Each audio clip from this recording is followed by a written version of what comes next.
Hi everyone! My name is Kenneth Imagbato, a second-year BSed English student, and my task this afternoon is to share to you my understanding or analysis about Nick Joaquin's famous literary work entitled May the Eve. May the Eve is a short story written by Filipino national artist Nick Joaquin. The story was mainly about love in a patriarchal society with a theme of magic realism.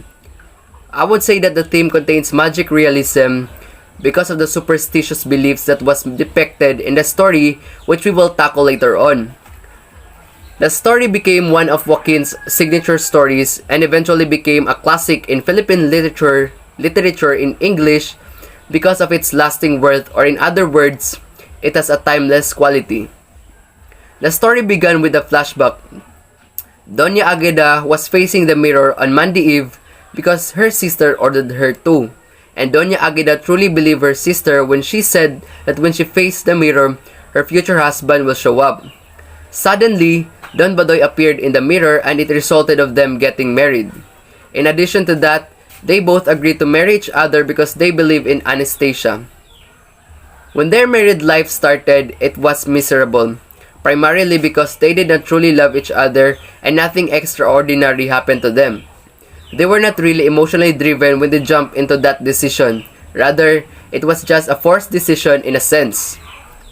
The plot of the story started when Don Badoy returned home late at night to his old home in Intramuros, Manila.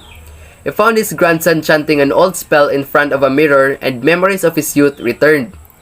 He remembered falling in love with Agueda, a young woman who rejected his efforts. Agueda discovered that chanting an incantation in front of a mirror would allow her to know her future husband. As Agueda said, "Mirror, mirror, show me him whose lady I shall be," he then saw Don Badoy. When Don Badoy had a conversation with his grandson, he was able to know from him that Agueda describes him being a devil.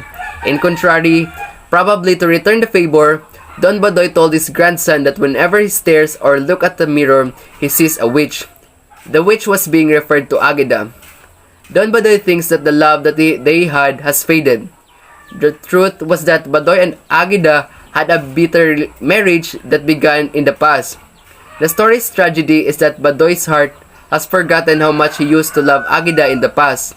In this sense, their love was seemingly a raging passion and nothing more.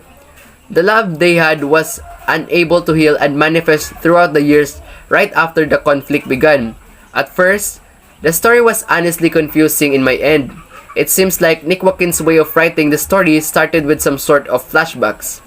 After reading the story, I have realized that the story does not only want us to appreciate its uniqueness, rather, it is a way for us to establish better sets of ideas concerning our decision making.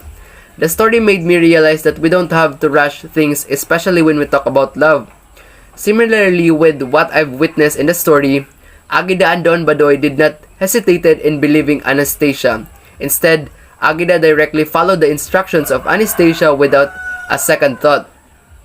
We have to remember that the personality of a person is a very important thing to consider when getting married. It's not just that. You have to wait and don't rush things. The story is a lesson for us that we should not believe in superstitions or fallacies such as what Agueda did. Reciting the phrase she knew to eventually identify his future husband can somehow be considered as a wrong choice. According to the elders, talking about marriage is that we should first consider love because love is the foundation of all. Love or attachments should be mutual to make things work both on your ends. After analyzing the story, I can directly state that the marriage should be taken seriously. Take note that loving is more amazing and wonderful when it is sincere and pure, not forced and miserable just like the marriage between Don Badoy and Agueda. The story is indeed manifested in the notion circulating Neil Garcia's critique about realism. The story May the Eve, as I have mentioned earlier, is one of the stories to be considered as magic realism. It paints a realistic view of the world while also adding magical elements, often blurring the lines between fantasy and reality. With that, I personally think that it follows or coincides with the degree of Philippine literature which is not to be realistic, since being realistic can signify monocultural ground. By refraining from being realistic in writing literature, readers will acknowledge that this particular way of writing is coming from a particular area, just like Nick Joaquin's literary works being classified as part of the Philippine literature. That would be all for my oral recitation. Thank you for listening.